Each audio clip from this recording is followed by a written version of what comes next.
I think the big problem this country has is being politically correct. I've been challenged by so many people, and I don't frankly have time for total political correctness. And to be honest with you, this country doesn't have time either. Yes, political correctness is out. American exceptionalism is back, ready to re-empower our republic as one nation under God by restoring our unalienable rights of life, liberty, and the pursuit of happiness.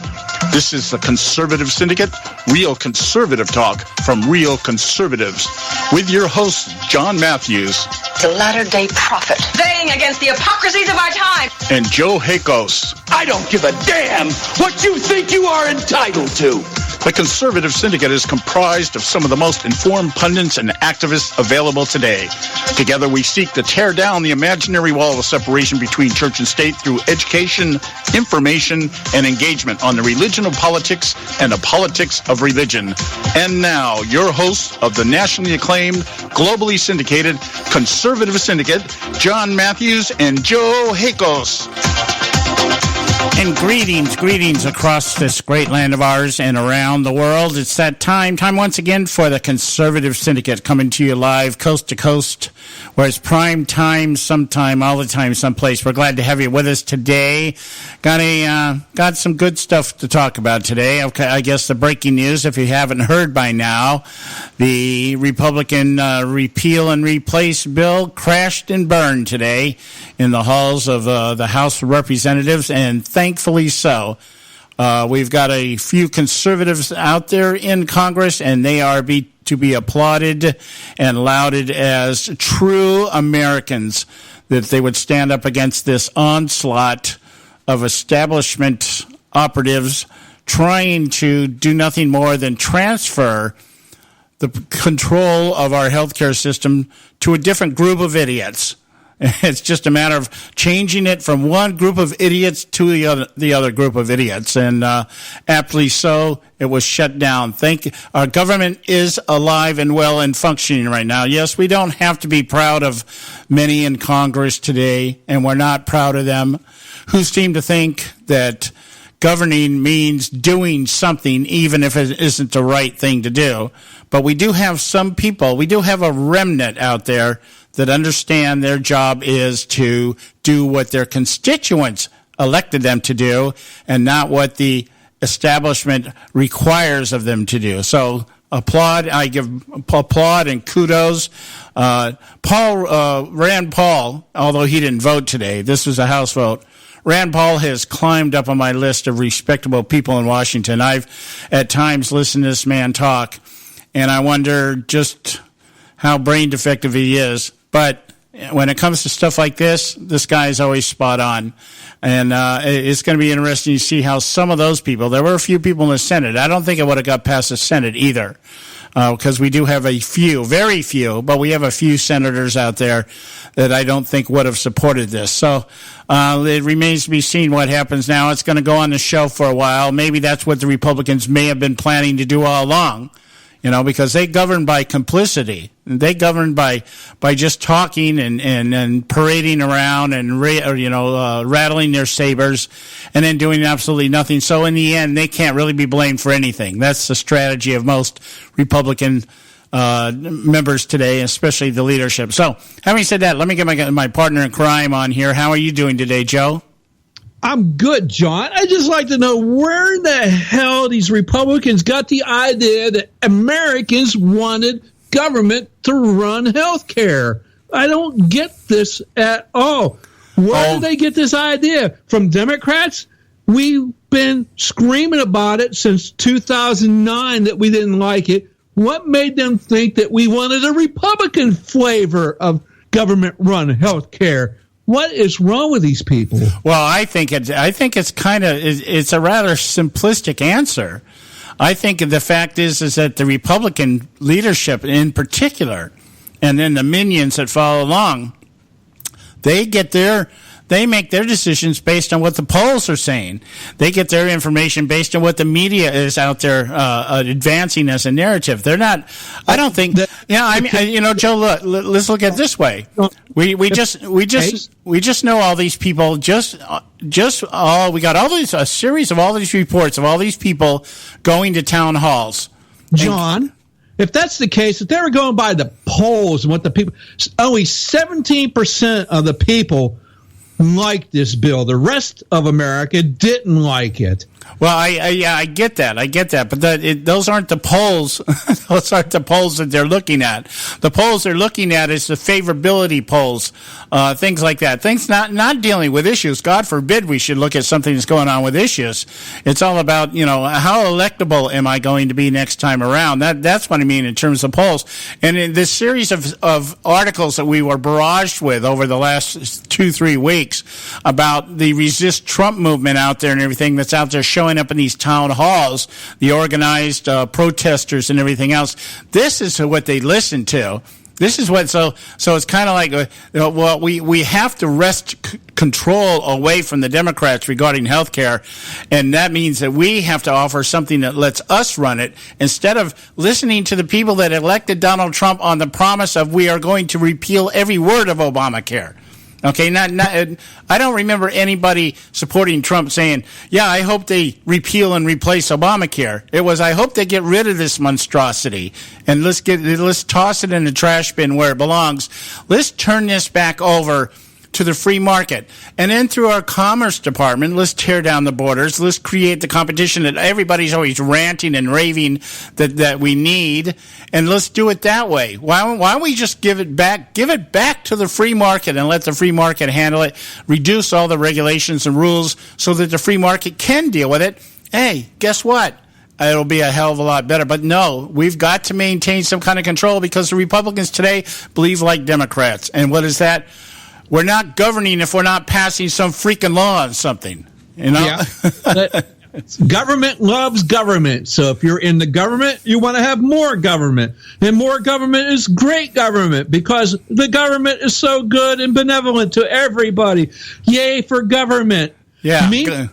I remember a day back in November where we said enough of this government stuff.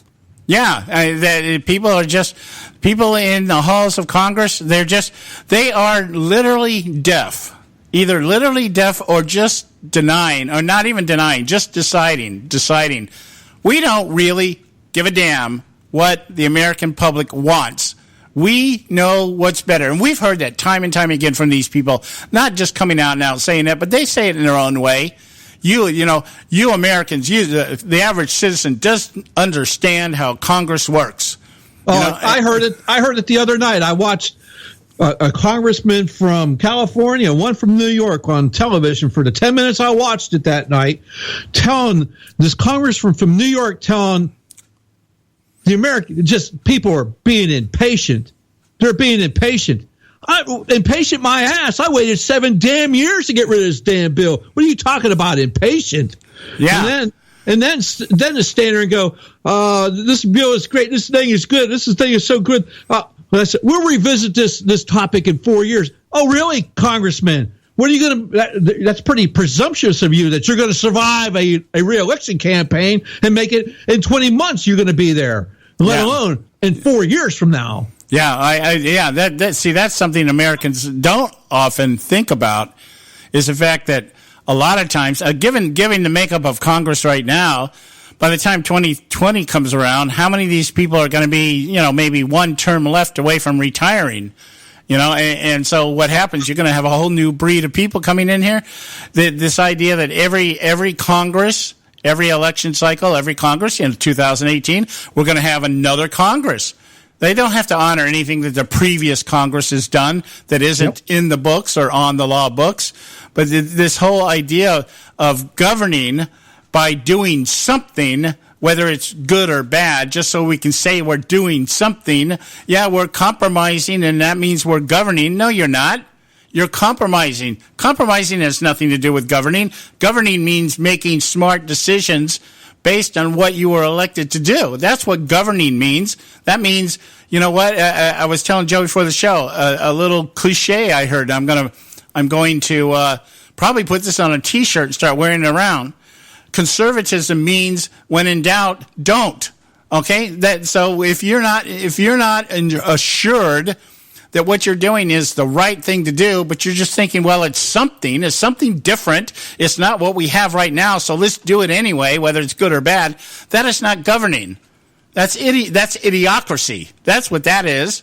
And so, let's put things in their proper text and perspective. I'm glad this thing died. And I'm glad they're putting it on the shelf. Maybe there might be a couple of thinking people within the halls of Congress right now that might actually go into a hall somewhere, into a room, and say, all right, let's hammer this out. How are we going to replace this thing? How are we going to get it repealed? That should be the discussion. How are we going to get the votes we need to repeal this thing? And then let it go back to the free market. We can pass laws, and we can work through the bureaucracies and the agencies like the Commerce Department and stuff. Let's tear down the borders. Okay, let's allow pharmaceuticals to compete. Let's do all the things that we said we're going to do in this bill. And while we're at it, let's get the hell away from giving block grants to the states. Why don't we just give that money back to the states and let the states determine whether they want an exchange? Let the states determine on the ballot whether they want to have government-funded health care. And let's get the hell away from this.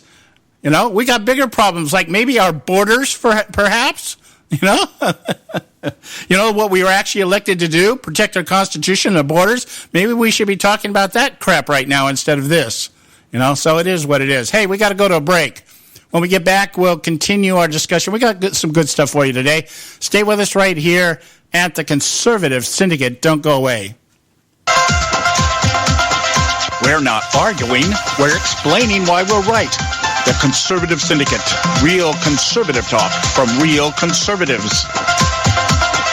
When our water heater broke down last month, it was a nightmare. It took 5 hours for the plumber to show up, and he charged us a couple of $100 just to come out. Then it cost another $1,800 to put in the new water heater. By the time it was all said and done, I felt like I'd been taken. But what else could I do? The smartest thing you can do is get a home warranty from American Residential Warranty. Their home warranties pay to repair or replace all your major appliances when they break, and they will break, and at the worst possible time. Call American Residential Warranty right now for free information on home warranties starting at just pennies a day. Don't wait for your refrigerator to stop running or your ceiling fans to stop turning. Call American Residential Warranty right now. Ask how you can save up to 50% on washer and dryer coverage. Just call 1-800-790-5960. That's 1-800-790-5960. Again, 1-800-790-5960. Call now.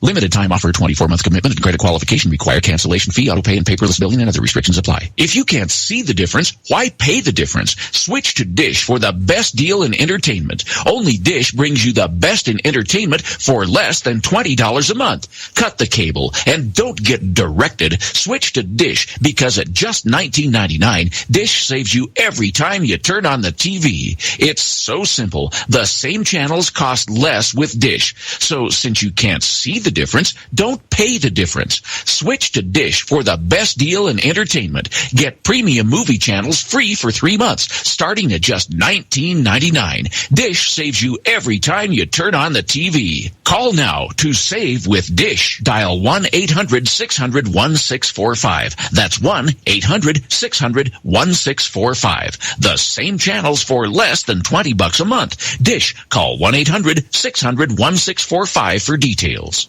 Hey folks, if you're like me, you don't place a whole lot of trust in today's media for the real truth and facts regarding the volatile world of finance and politics. When I want the real scoop on money, I go to the most trusted source I know, my good friend and colleague, Bob Cardoso. Bob is a noted expert with a PhD in international finance who airs his nationally known, globally syndicated show, Robert Cardoso Live Daily, Monday through Friday, 3 to 5 p.m. Pacific time.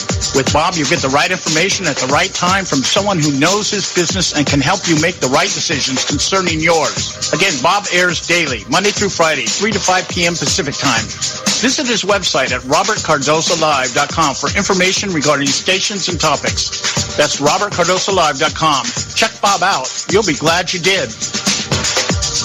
Attention taxpayers. If you've received a notice from the IRS or state, do not ignore it. It's also a big mistake to try and handle your tax problem on your own. If you owe back taxes, it's a fact that the government has the power to take everything you own, including your home, business, wages, savings, and your freedom. But here's the good news. There's a special toll-free tax hotline set up especially for you. This tax hotline will tell you about new programs that are geared to help you dramatically settle, reduce, or eliminate what you owe. But you have to call now. Take down this number or put it in your cell phone. But call 866-761-0959. 1-866-761-0959. When you call, you get free information on how you can reduce or eliminate back taxes, including penalties and interest. You can also be helped if you have unfiled returns, a tax lien, wage garnishment, bank levy, or if you've been entered into a payment plan but can't make the payments. Don't make the big mistake in thinking you can ignore or handle your tax problem on your own. You can stop the collection process immediately. Call this special tax hotline today for free info at 1-866-761-0959. That's 1-866-761-0959. 1-866-761-0959. That America must put its own citizens first, because only then can we truly make America great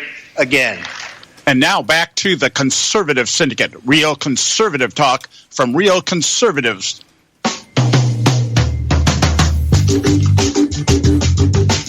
All right. Hey, this is the Conservative Syndicate, real conservative talk from real conservatives.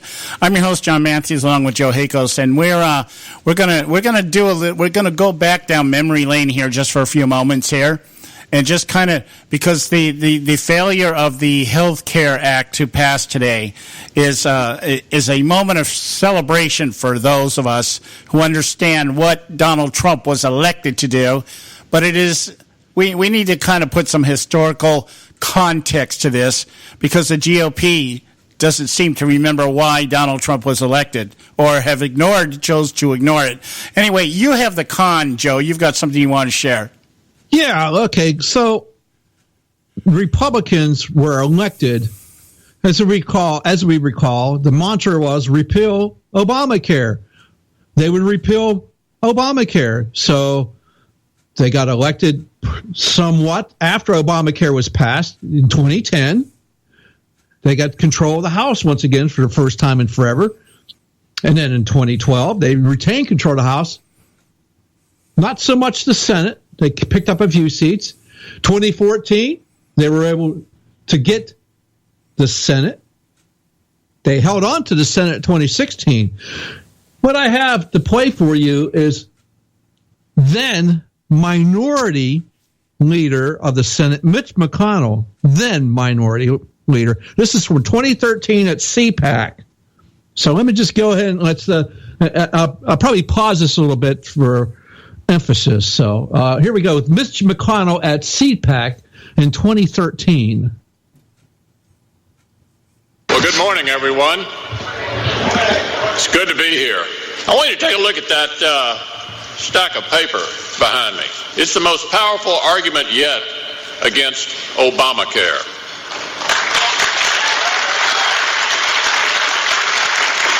What you're seeing is 20,000 pages of rules and regulations. Okay, so that's what he's talking about was a stack of paper, 8.5 by 11 paper on a moving dolly that they brought out that stood about 7.5 feet tall. That was behind him. Yes, 20,000 pages of Obamacare. And Mitch McConnell that's a nice visual aid he liked to bring out there. Very good, Mitch. Yes, thanks. 20,000 pages. And if you think that's bad, wait till they try to fix it.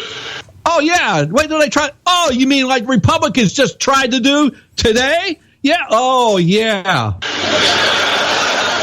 On Wednesday, we had a vote in the Senate to defund this monstrosity. Every single Republican voted to defund Obamacare.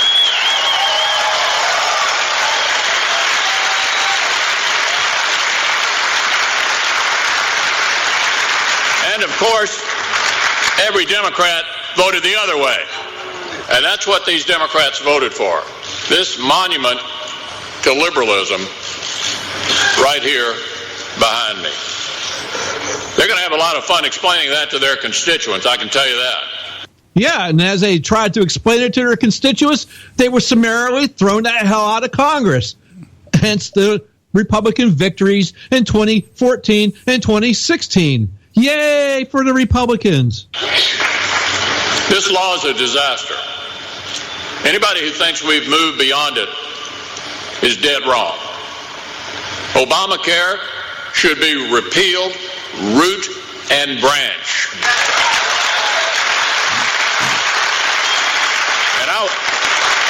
And I want you to know we're not backing down from this fight. So, yeah, repealed, root and branch. I don't hear anything about replacing it with anything. Repealed, root and branch. That's what they ran on right there. You wanted to know what they ran on? There it is right there. There's your memory lane. Yeah. So what about that? What did they try to do today? Yeah, exactly. Were they going to repeal it, root and branch? Didn't seem like that was what's happening today. For the past few weeks, that's not what we heard. It was, yeah, we're going to try to fix this monstrosity, this monument to liberalism, as McConnell put it. Yeah. I think that's all I got for now, John, for right now. Yeah, well, I get you there. Now, again, we're trying to put some real historical context to this, guys. And this was CPAC in 2013. That was 4 years ago. The bill was passed. Obamacare was instigated or initiated into law in 2009. And from the very outset, we started hearing Republicans telling, oh, no, this is no good. This is no good. We got to get rid of this. We got to get rid of this. This was passed with deals behind closed doors. We got to read the bill to find out what's in it. This is not good. It's gonna screw up businesses, blah, blah, blah. We've been hearing that narrative now for 7 years. 2013, Mitch McConnell trots out 20,000 pages of paper, puts it in a stack, and then uses that as a visual aid as to how bad Obamacare is, and we have to repeal this. We have to trash it. We have to get rid of it.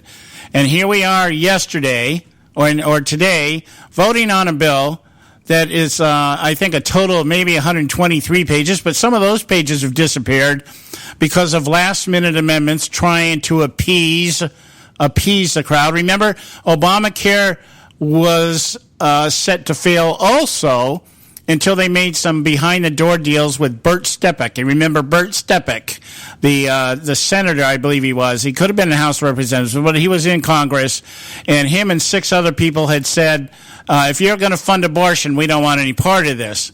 Okay, so the behind-the-door deal was made. Oh, government can't fund abortion. Well, that turned out to be a lie on par with you can keep your doctor and keep your plan. But the whole point being is that they had to do last-minute dealings to get it, and they shoved it down our throats. Republicans have pulled off basically the same kind of thing. Now, what I want to share with you is kind of like just a few lines out of Paul Ryan's statement today when the decision was made to pull the bill from the floor. Didn't even go to a vote today because they knew they didn't have the votes to get this thing going. All right, so. I'm just going to read you these things and just to highlight what I think you really need to grab out of this, all right? He says, I spoke to the president just a little while ago, and I told him the best thing I think to do is to pull this bill, and he agreed with the decision. I will not sugarcoat this. This is a disappointing day for us. Doing big things is hard. Yeah, when's the last time you've done anything big, you jackass? Okay, it's not hard if you know how to tackle these kind of problems. It's not hard. It wouldn't have been hard if you had been doing something since 2009 to put something in place to repeal this and have a plan, not a bill, but a plan that puts this back into the hands of free market in a way that the free market could pick up your pieces and fix this. The free market works that way. The free market knows how to adapt to economic situations. It knows how to fix. It knows how to change because they're motivated by what? By profit. You're not motivated by profit. You're motivated by politics. And there's a big deal because politics has no price tag other than what your establishment people throw into your war chests every election cycle. But you don't look at things through the cost prism. You talk about costs, but you don't look at the costs. You just like, well, it's going to cost more, it's going to cost less, but you don't even know the mechanics of that. One of the things about Paul Ryan is everybody's always touted this guy as some kind of policy wonk. I beg to differ. If you can't look at the math of something as something, if you're putting out a business plan and you can't figure out the math of what it's going to cost your business to break even and when you're going to start making profit, you shouldn't be planning anything. All right? The conservative adage applies to you. When in doubt, don't. All right? So he goes on to say, all of us, myself included, we will need time to reflect on how we got to this moment and what we could have done to do it better. You should have been reflecting on this crap 8 years ago. Hell, John, this guy said he's been working on this for 20-some years. Okay, all right. So, yeah, but you would think in the last 8 years you might have narrowed it down to something. You might have gotten, you might have reduced 40,000 ideas down to a few. And when you have the general, you have the direction, you have the agenda put before you by the voters. Repeal this thing. Repeal this thing. It takes a lot less work to just cancel something out than it does to figure out, well, how do we just redo it? It doesn't. It's easier to downsize than it is to revamp something in a way that just expands. And in some ways, this bill expanded immensely. The cost is not, we talk about the cost.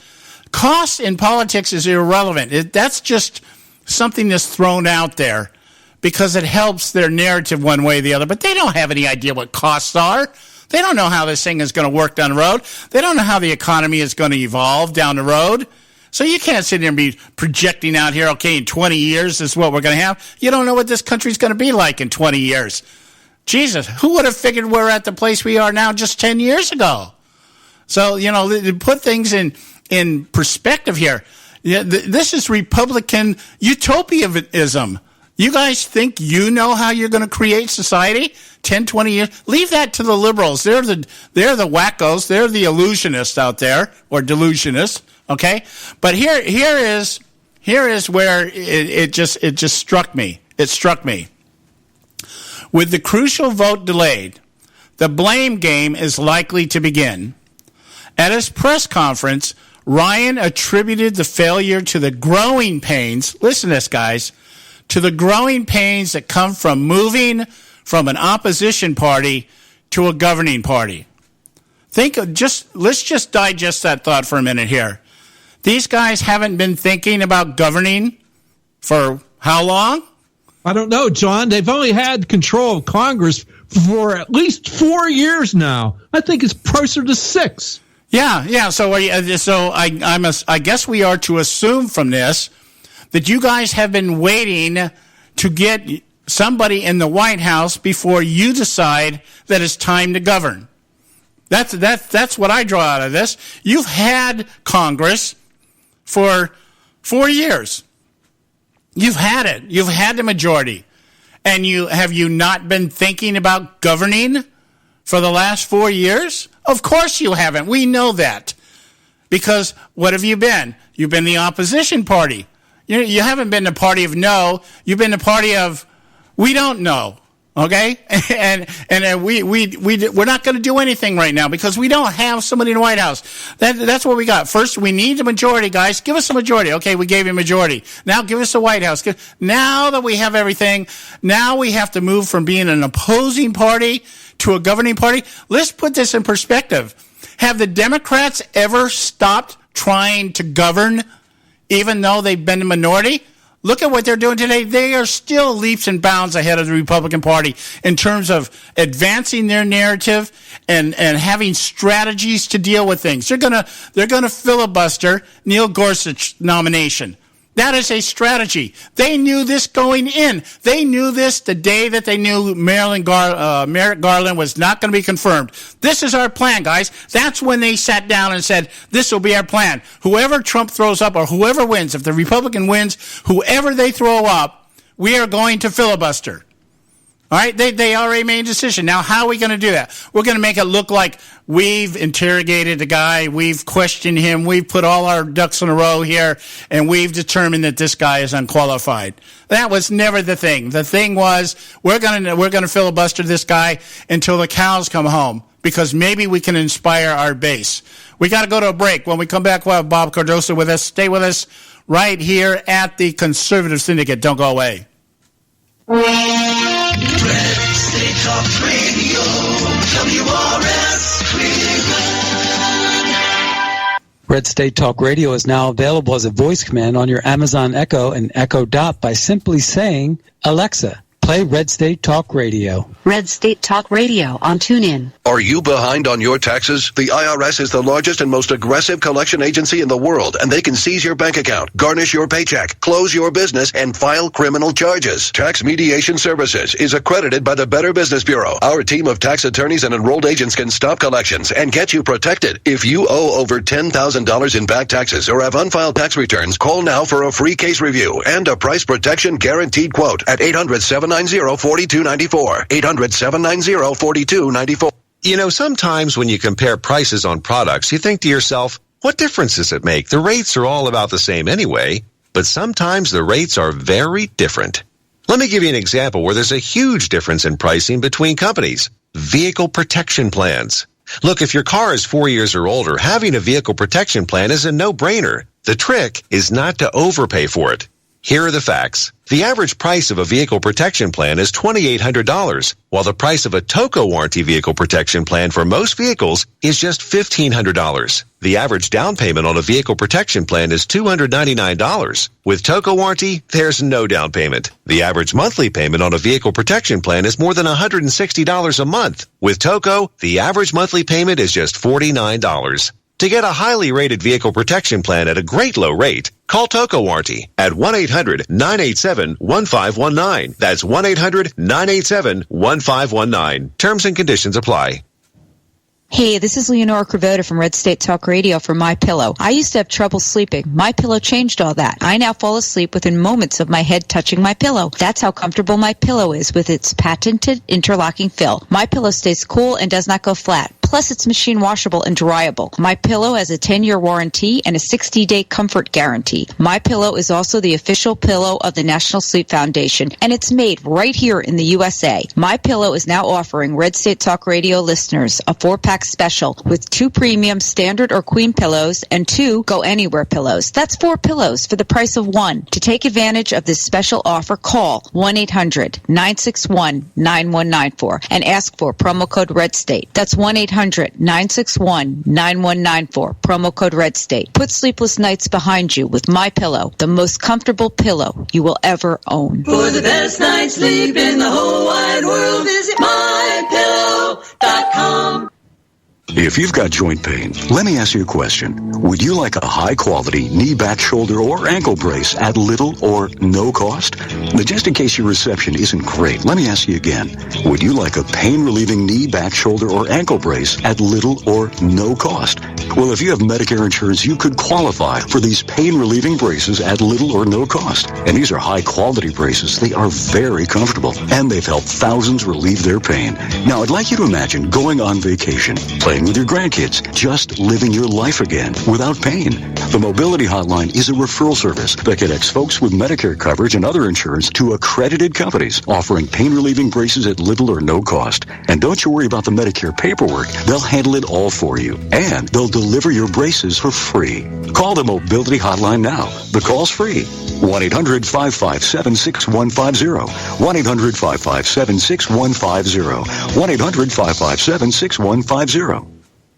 Are you struggling with addiction or alcohol problems? If you're depressed, drinking, and using drugs, you may need help, and your insurance may offer coverage. I knew I could get myself out of this. I just needed some hope and some help. I took the first step to recovery when I made the call. Call the Addiction, Hope, and Helpline now for a free assessment with someone who cares. Call 800-518-1573, 800-518-1573. 800-875-1573. I feel like I'm losing control. I'm afraid I'll lose my job or even my family. Call now for hope and help with proven, gentle recovery programs. I never thought that I could be somebody who didn't drink and use drugs. I'm in recovery, getting the help I need. Call the Addiction Hope and Helpline now for a free assessment with someone who cares. Call 800-518-1573. 800-518-1573. Red State Talk Radio. Real radio for real Americans. Believe in yourselves, believe in your future, and believe once more in America. Am I not speaking English? The ConservativeSyndicate.net, where we speak only one language, American. All right, hey, we're back, and this is the Conservative Syndicate, real conservative talk from real conservatives. I'm your host, John Matthews, along with Joe Hakos, and we're lining up right now to get our good buddy Bob Cardoso over at Robert Cardoso Live online with us. He's simulcasting at the same time we are. That's why we kind of wait to the last minute here. I don't want to interrupt his program with our commercials, because I think at that time he's playing his own. So anyway, we'll wait for him to hook up here. There he is. How you doing, Bob? Hey, doing good, John. Joe, how you doing? John. It's John and Joe. It's the John and Joe show. Bob's just somewhere else.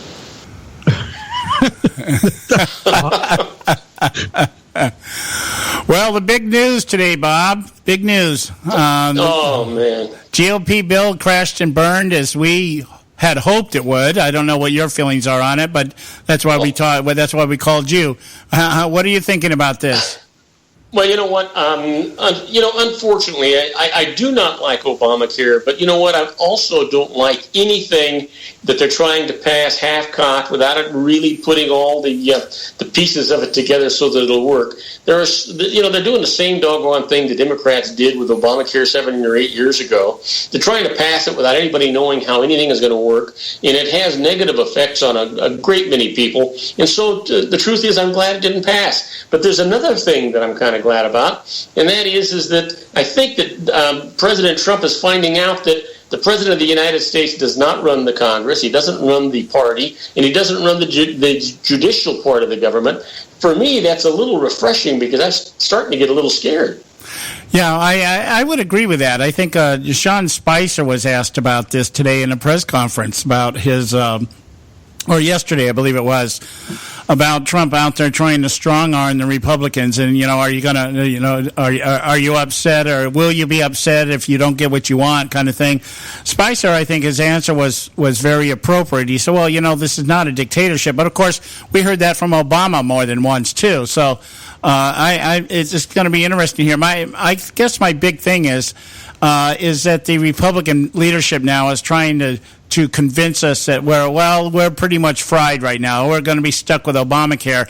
And I don't even believe that. I just cannot buy the fact that somewhere along the line here, the Republican leadership has adapted this idea or this paradigm or, this thought process that if we don't get what we want the first time around, I guess we're just going to be stuck with what we got. These guys have had 8 years to figure this out. Yeah, but the problem is they don't know what they want. The only thing they do know is what they don't want. They don't want Obamacare, but they don't know what they want as a replacement. And isn't that the dumbest thing to have anybody at that level of an executive responsibility? And I'm talking about all the members of Congress. They get paid, if you think about all the per diems and all the perks and things they get, well over $250,000 a year. They get $196,000 a year just in salary. And these guys, they can't even run their own lives, much less ours or any kind of a company. Well, it's interesting. We were just talking before we got on here with you about the idea that the Republicans, when they talk about things, the Democrats too, when Congress talks about things, they always try to talk about it in terms of the money, and very seldom, if ever, have I seen anything come out of Congress one way or the other, one side or the other, regardless of who has been in office. We can go back to Ronald Reagan, and you talk about, this is what it's going to cost. It always costs triple when anybody says it's going to cost. So this idea of trotting out money, even if you say, even if you think the CBO is credible, which I don't, Okay, but you say, okay, you take their numbers. You say, well, this is what's going to happen. You don't know what's going to be like 5 years from now, 6 years from now, 10 years, certainly not 20 years from now. How can you even dare to trot these kind of numbers out? You don't know what inflation's going to do to value. You don't know how the demographics are going to change. You don't know who's going to be running the show. And so the idea of coming out in the mirror and, well, 20 years down the road, that's just a big lie to get Americans feeling comfortable that somebody's got a grip on something. Donald Trump proved one thing. The American people don't think Congress has a grip on anything. That's for sure, John. You know, did you read the thing about the XL pipeline today too? There's something missing out of there. Have you gathered what's missing? Oh well, I did catch the headline that they approved it. Yeah, but there's something missing. Donald Trump said that the pipeline would be built in the United States by American workers using United States-made steel. Well, the jobs, I guess, are going to be there, but he's backed off the steel thing, and they're not even talking about it. Well, that's me. I can give you a response to that because I have been kind of following that off on the side. The problem with Donald Trump coming out and saying that was going to be American steel is a lot of the steel has already been bought. So he had to answer that because that was brought up in one of their press conferences a few weeks ago. Well, Trump says everything has to be American made. Well, what about there were already contracts. There've already been contracts and everything that have been drawn up because there are parts of the Keystone Pipeline that are in the process of being built 2 years now. So apparently, what it is and what Trump meant to say was anything from this point forward has to be purchased on American soil, from American companies. But even that, I don't know if you're going to be able to do that if you've got contracts and everything else. So we'll have to see how that plays out. It's a nice little soundbite, makes everybody feel warm and fuzzy. But I don't think that's a reality here. But we got the pipeline going, which is the thing that we wanted right now. So I don't think... You know what I'm hoping? I'm hoping that all of this mess in Washington, D.C. hasn't set a negative precedent because I still want to see tax reform and I still want to see infrastructure reform. You know what? I hope that this debacle with the Republican Party and the Democratic Party and even within the Republican Party doesn't create some kind of a stigma against any progress in the future. Well, I understand the tax reform is the next thing they're talking about tackling. How do you think they're going to screw that up? Oh, that's an easy thing to screw. We only have somewhere around 8,000 pages of tax law in our government. So screwing up tax reformation is going to be pretty easy. I think that the only thing that has to happen, they need to get rid of this multi-tier system, create a level base of tax, have it apply to everyone equally so that not the top 1 or 2% and not the bottom 1 or 2% gains and everybody in the middle gets hurt. Everybody should be affected equally. Well, I agree. I'm one of these people. I look at, let's say, just different ideas out there. I don't know. I'd have to really think and study on some of them. But, off the top of my head here, a flat payroll tax, for instance, or some type of national.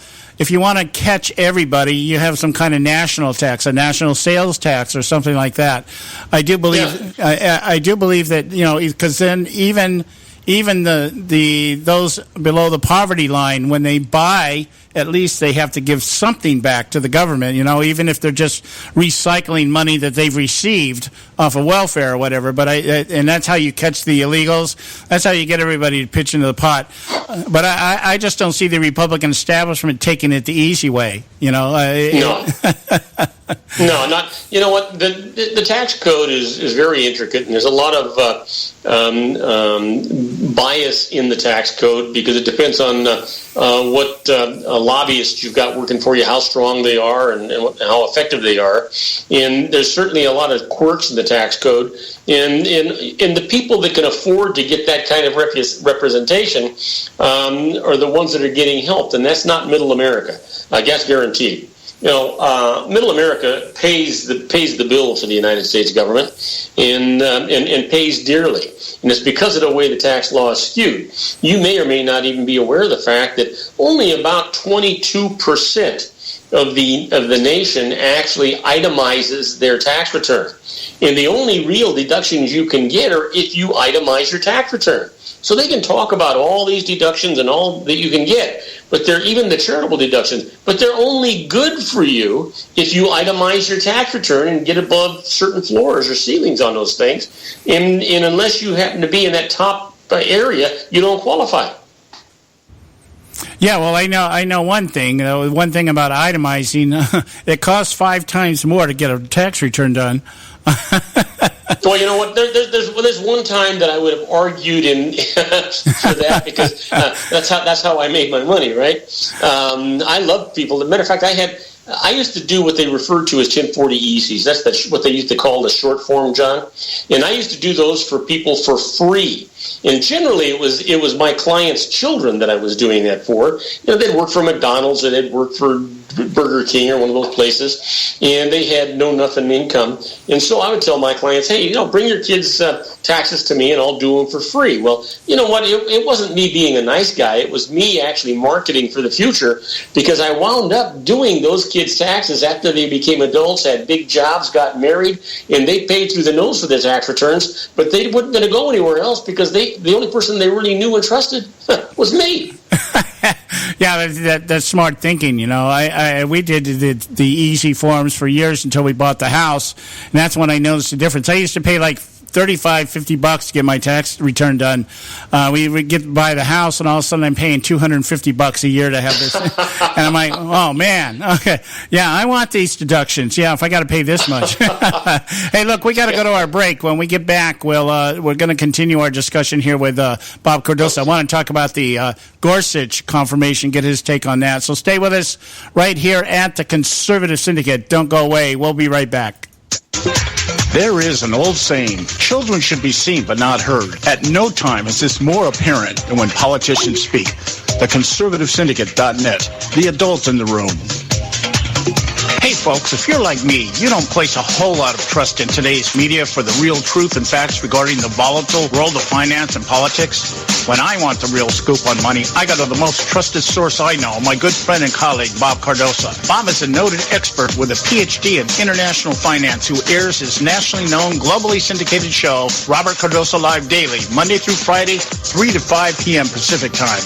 With Bob, you get the right information at the right time from someone who knows his business and can help you make the right decisions concerning yours. Again, Bob airs daily, Monday through Friday, 3 to 5 p.m. Pacific time. Visit his website at robertcardosolive.com for information regarding stations and topics. That's robertcardosolive.com. Check Bob out. You'll be glad you did.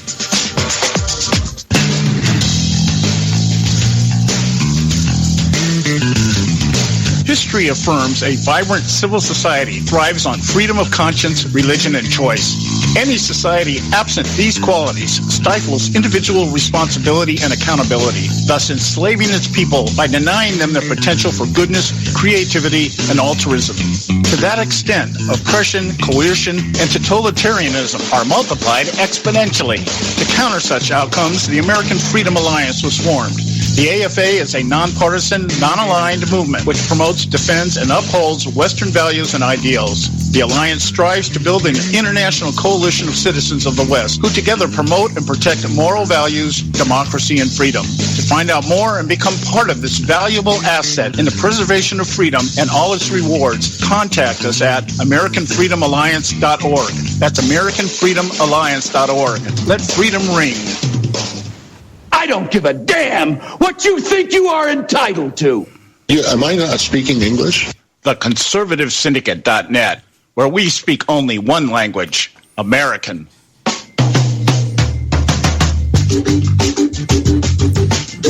All right, hey, we're back, and this is the Conservative Syndicate with real conservative talk with real conservatives, and we're hooking back up here with Bob, and there he is. Okay, Bob. Bob, the Neil Gorsuch confirmation hearing, the Democrats have announced, not unsurprisingly, today that they're going to filibuster his nomination, and what's your take on that? I think that the Democrats ought to be taken out behind the barn and beat with a wet noodle and castrated with a dull knife. Oh, come on now.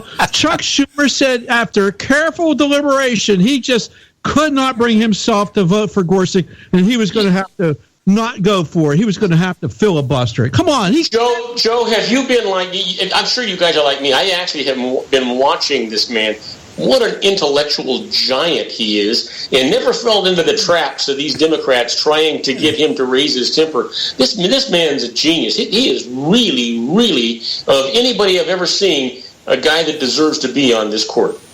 Well, Chuck Schumer doesn't think so. I mean... Well, yeah, but I don't think Chuck Schumer should be in Congress either. Chuck Schumer is being just facetious and just arbitrarily just political on this? Come on, Bob. I find it hard to believe that Chuck Schumer, of all people, would do something like that. Everything that comes out of Chuck Schumer's mouth smells very similar to everything on the south side of a northbound horse. I can't believe you do that to a horse. Yeah. There it is. There's an image I'm going to have to fight off tonight. If I'm wrong, I thought I had heard that McConnell was going to, if the Democrats did this, he was going to change the rules to a simple majority and to put Gorsuch through. Well, here's. Go ahead, Joe. Go ahead.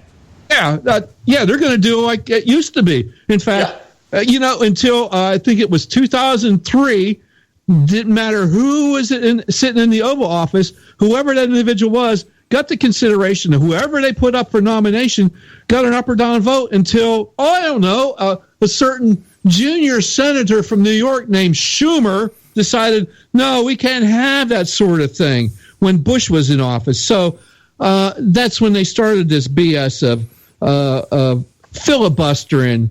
But the leader of the Senate actually has the power to change that rule, doesn't he? I'm not sure about what I'm saying here. But in fact, hey, Bob, here's how this would work out. You have a certain sitting vice president who is, quote unquote, president of the Senate, sits there and says, I don't think we have to follow that rule. In fact, this nomination is okay for this, and we are able to do it, and we do not need to worry about a filibuster, and we're just going to go vote for it, as they damn well should. And then tell Chuck Schumer, say, you know what, you just gave up your little right to any kind of consideration for at least the next 2 years. So sit down, shut up. We don't care what you do, Chuck. Yeah, that's for sure. Now, but is it going to be that simple, Joe, that the president of the Senate, the vice president of the United States, actually all he has to do is say, we're going to ignore that rule? Yes, it is that simple. It's a Senate rule. Hey, guess who broke it the last time? Yeah, none other than Harry Reid. So, yeah, it can be done very simply. Yeah, so we're still on track by the second week of April having Gorsuch in the Supreme Court. Yeah, absolutely. I mean, all it does is make the Democrats look like who that they are, stupid asses. That's okay. Yeah. Well, we'll go anyway. Let's talk the strategy here just for a second here, why the Democrats would want to do this. The idea here, of course, is to try to look like they're fighting for their base. That's a strategy here. We just can't allow this guy in here because, and I can guarantee you, we'll start seeing if we haven't already. I haven't checked my emails today, so I imagine when I do, I'm going to have all these love letters from Organizing for Action and the Working Families Party and probably individuals at the DNC talking about how the idea, well, if we get Neil Gorsuch in there, you women aren't going to get your contraception anymore.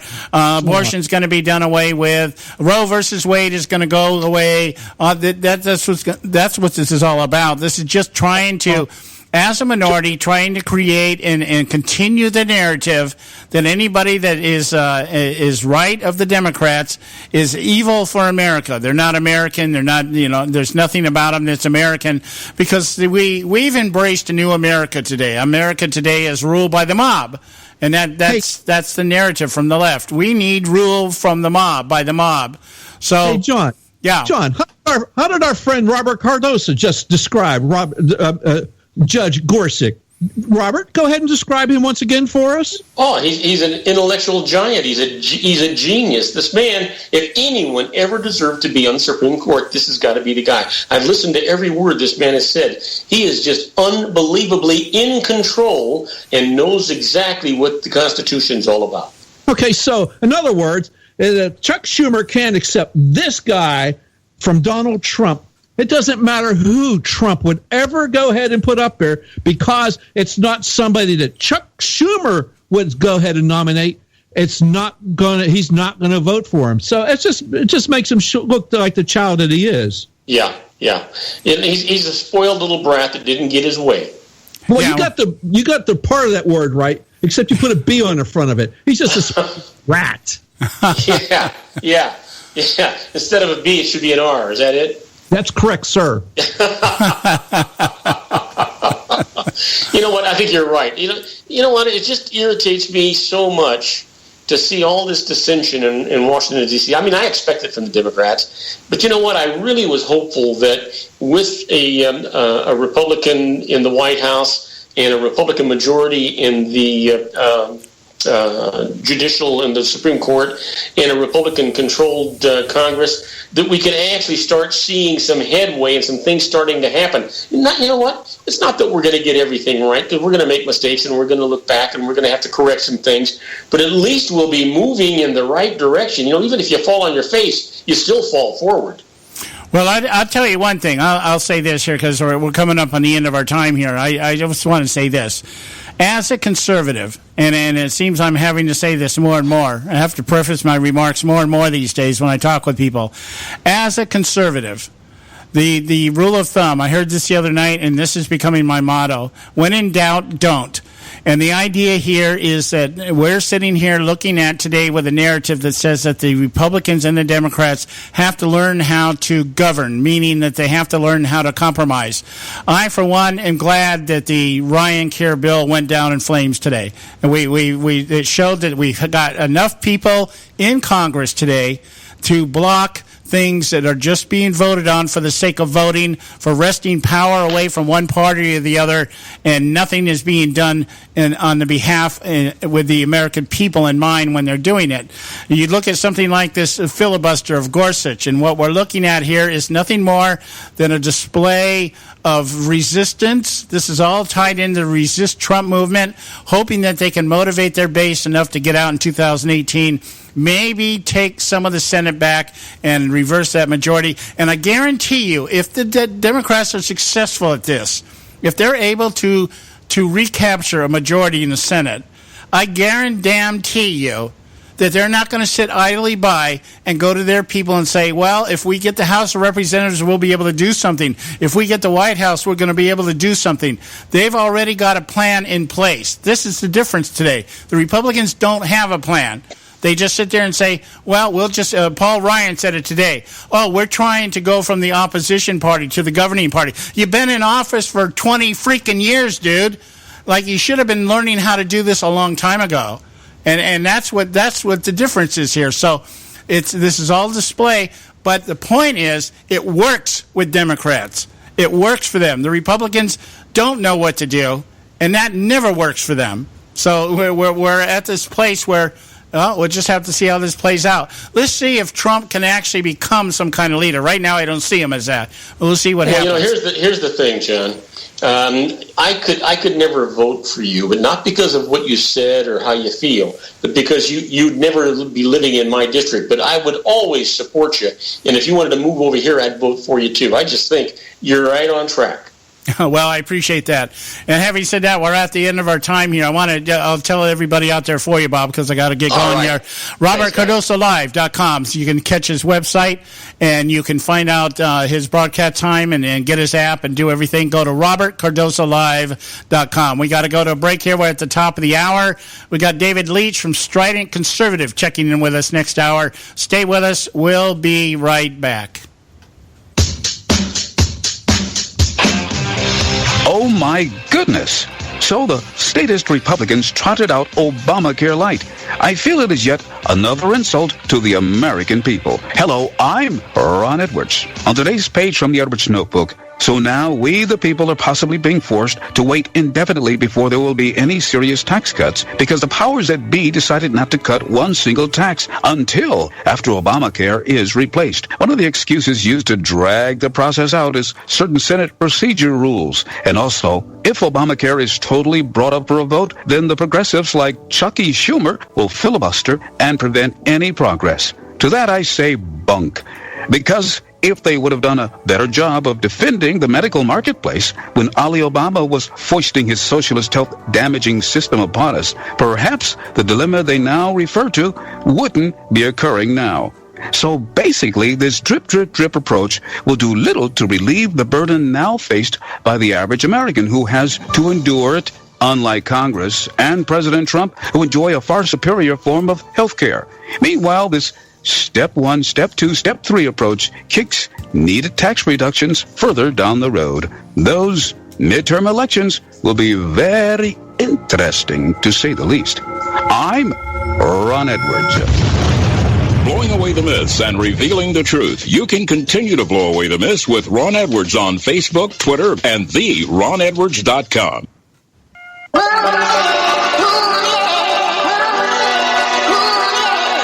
You can catch all our archives at theconservativesyndicate.net. The Conservative Syndicate. Real conservative talk from real conservatives.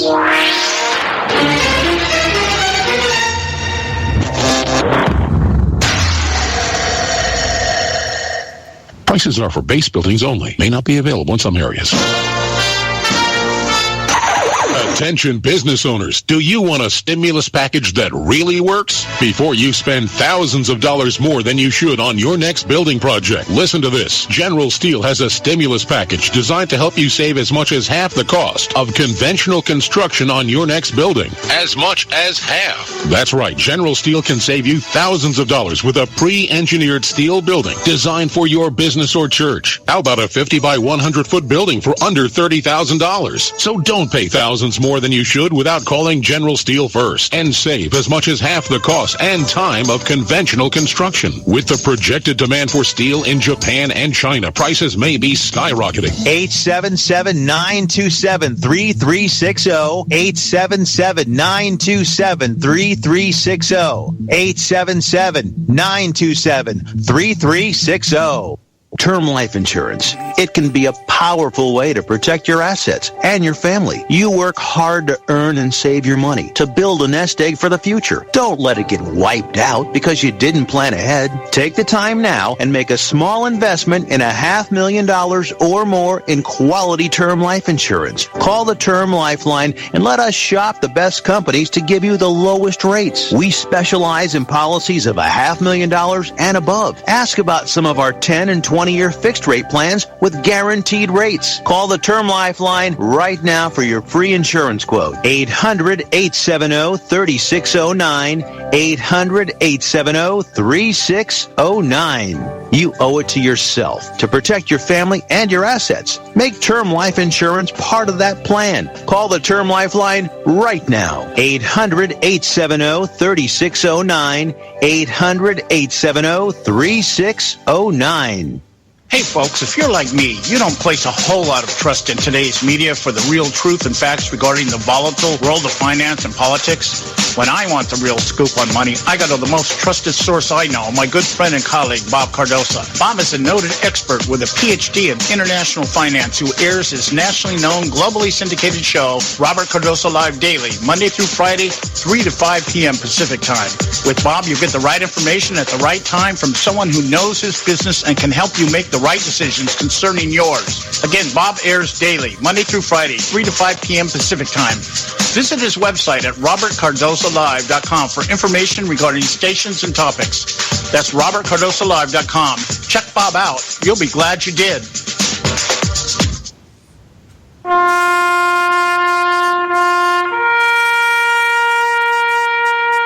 Read something recently worth thinking about. It's the soldier, not the campus organizer, who's given us freedom to demonstrate. It's the soldier, not the reporter, who's given us freedom of the press.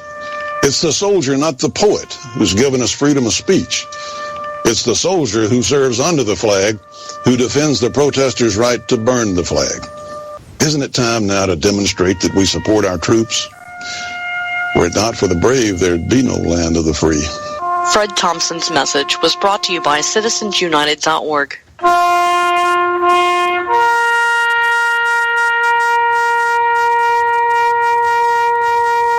Believe in yourselves, believe in your future, and believe once more in America.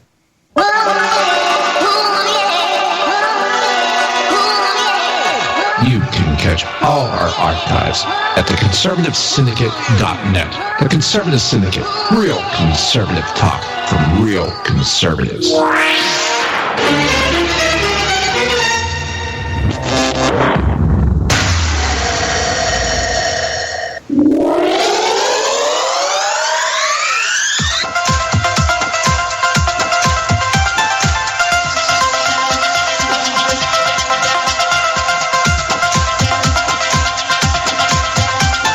I think the big problem this country has is being politically correct.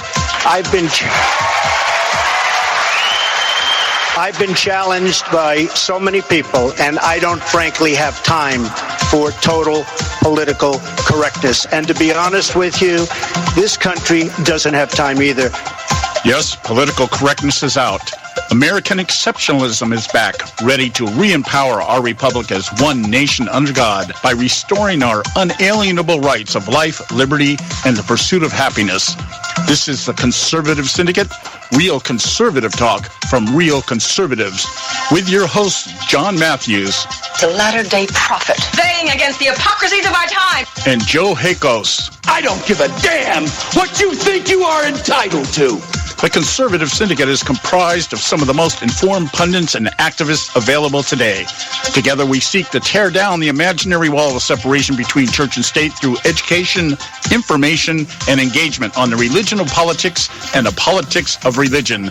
And now, your hosts of the nationally acclaimed, globally syndicated Conservative Syndicate, John Matthews and Joe Hakos. All right. Hey, we're back. Hour 2 right here at the Conservative Syndicate, real conservative talk from real conservatives. I'm your host, John Matthews, along with Joe Hakos. We'll have David Leach coming up here in just a few moments here from Strident Conservative, doing his segment with us this week. And I don't know, my voice, I think I feel like I'm losing my voice. So if I do, just bear with me. Fighting a cold right now, so I'm just feeling a little bit weird right now. Maybe it's the codeine.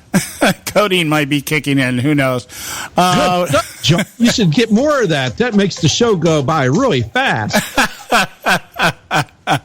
Well, codeine is one of those drugs that it has a weird effect on me. It's kind of like Valium. I remember when I had an accident decades ago, actually, and they put me on Darvon and Valium because I was paralyzed for like 3 days in my legs. Couldn't move anything. And they said, well, you're tensed up. Everything just kind of froze, I guess. And I remember the doctor coming in and going, how do you feel? I said, I hurt like hell, but I don't give a damn. And it's codeine has the same effect on me. It's kind of like, I know I have these symptoms of the cold and everything, but I don't really care right now. I'm happy. I'm in happy land right now. So it is what it is. Anyway, oh yeah, I know what I wanted to talk about.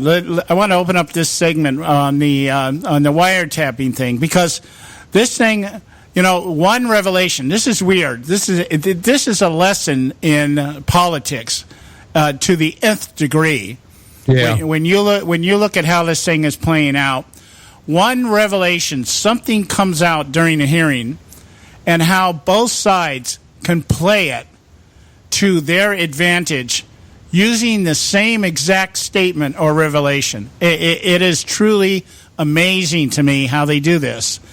And, of course, what I'm talking about is Representative David Nunes revealing the fact that, indeed, there was information that was collected on Donald Trump and his people, but not necessarily through a warrant that was issued to investigate Donald Trump.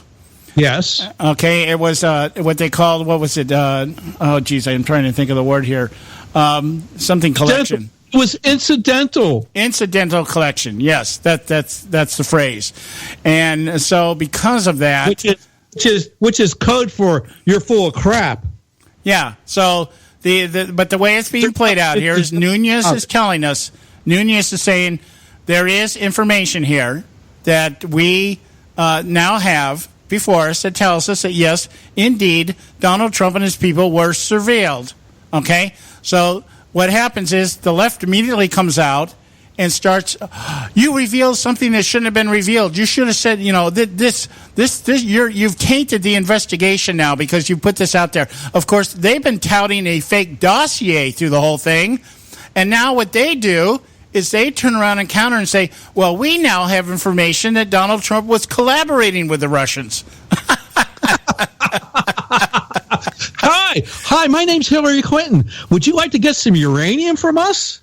So the point being here is that one side is saying, well, this reveals... Because that seemed to catch you off guard, John. I'm sorry. I caught you off guard. Sorry. Donald Trump was just an incidental victim of surveillance. Bullcrap. Okay. And so what is Schiff, Congressman from California, all upset about? Because Nunes went and told Donald Trump. Well, guess what? If Hillary Clinton was in office right now, and Schiff was the majority leader of that particular committee, and he found the same thing out, guess what would happen? He would go run into Hillary Clinton to let her know. Oh, yeah. They would turn around and Hillary Clinton was being surveilled at the behest of at the bequest of Donald Trump or the Republican Party or whatever. So anyway, look, I just wanted to throw it out because we're going to talk about it more when we get back here. We've got David Lynch hanging in the wings out here. So stay with us right here at the Conservative Syndicate. Don't go away. We'll be right back. You're listening to The Strident Conservative, so don't be a butthead.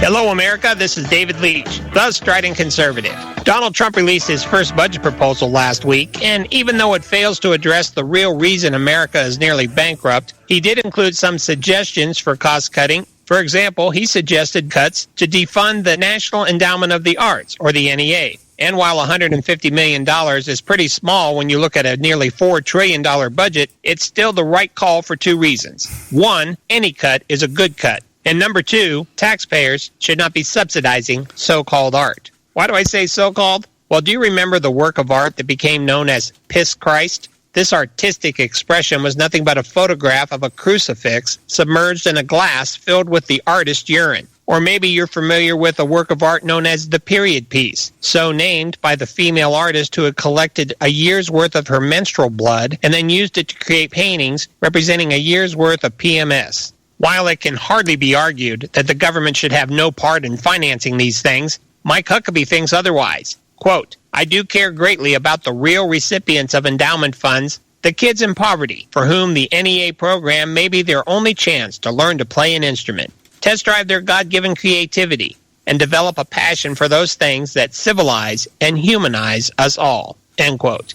You know, if the huckster really believed in life, liberty, and the pursuit of happiness, spoken of by our founding fathers, then he would know that God-given creativity can be found without government. And of course, as his statement proves, he's really just a big government progressive. So of course he thinks the government should spend our money on such foolishness. We need to cut the debt, and it's only a start. But defunding the NEA absolutely needs to happen. If you have a comment on this topic, visit stridentconservative.com.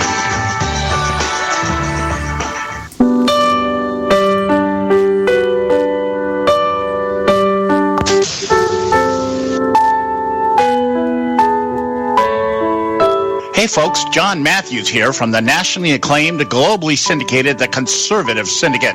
The debate regarding who should be accredited with defining insanity as doing the same thing over and over again and expecting different results lends to its own insanity. Whether Albert Einstein, Ben Franklin, or Rita Mae Brown coined the adage or not, its meaning is as true as the fact the sun will rise and set tomorrow. In much the same fashion, citizens across our great republic today are debating whether or not it is time to change course regarding the accepted established norms of our political system. Is it time to create a new party or continue to expect different results after electing the same people keeping our current system? Partisanship, corruption, and a desire to maintain power for the sake of power by those we elect, reinforced by decades of empty promises trotted out each election cycle but never fulfilled, has left America frustrated, angry, and rebellious to degrees not seen since the Civil War. The only viable solution is to quit adhering to the insanity of doing the same thing over and over and expecting different results. This is why the Conservative Party USA exists. The Conservative Party USA arose during the Tea Party Rebellion in 2010. It seeks to rectify the insanity that defines the consistent failures and corruption of the current two-party system by nominating and supporting candidates who are committed to imposing the conservative principles of fiscal discipline, restraining the reach of the federal government as outlined in the Constitution, and defending America's traditional family values. If you're tired of witnessing the insanity that dominates our political system, check us out at conservativepartyusa.org. That's conservativepartyusa.org.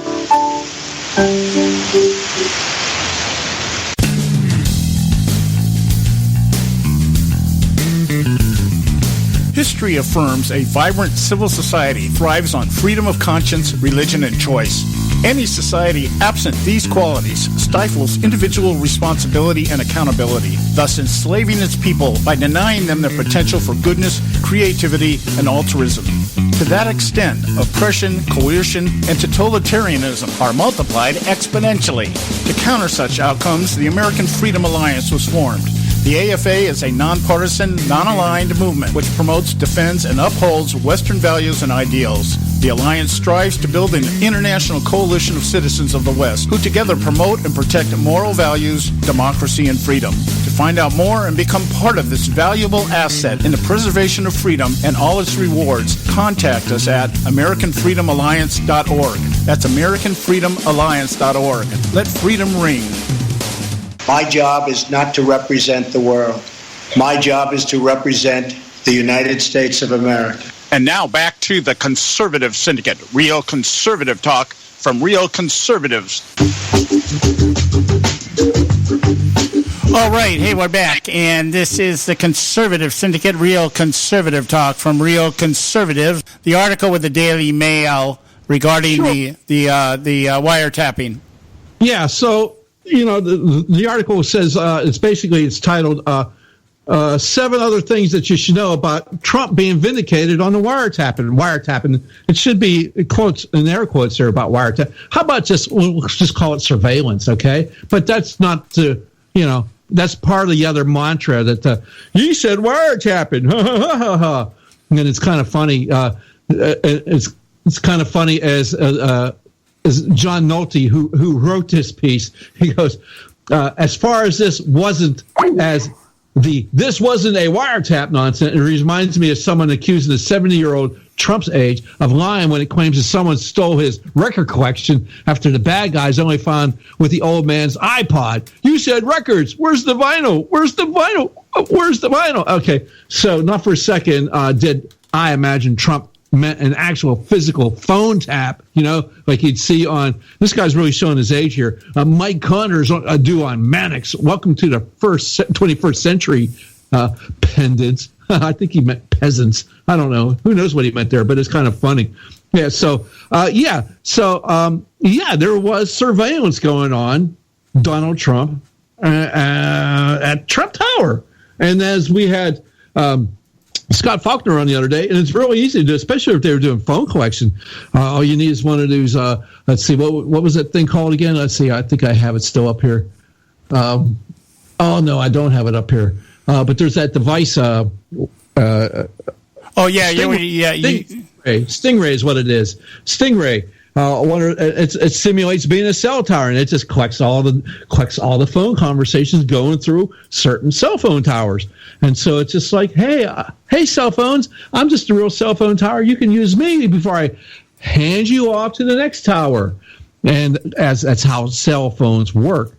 Hence the term cell phone and cell towers. So anyhow, you had something there, John?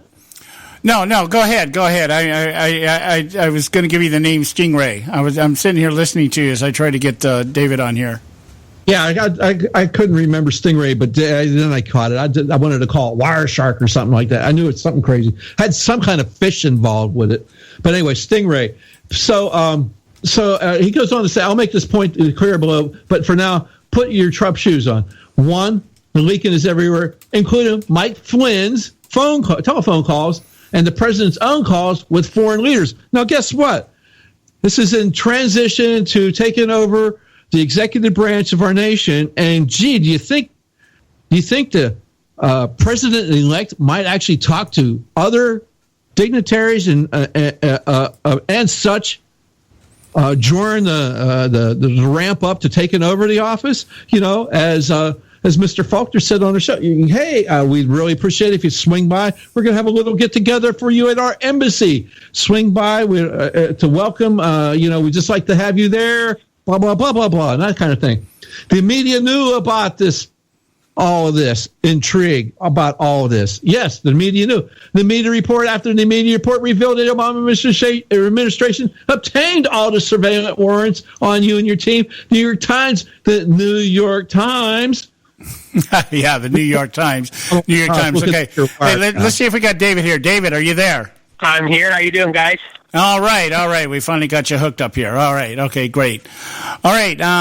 What we're talking about here is the revelation here. We were talking about the double-sided thing, the way this thing is played. This investigation right now, this FBI investigation on quote-unquote collusion between the Russians and the Donald Trump campaign. And the revelation came out the other day. Representative David Nunes revealed the other day, or confirmed, something that we all thought about anyways, that there is such a thing as incidental collection, that there was apparently a visa warrant that had been issued on some other Russian officials who happened to be, I guess, hanging out in the Trump Towers. That we're going under that assumption. We don't know what they were doing or where they were at. But there was this visa warrant that was issued.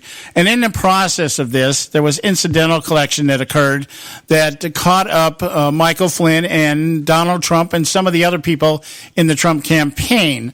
And the left was really upset about the fact that this had been revealed during the investigation instead of, I guess, in the summary at the end of the investigation.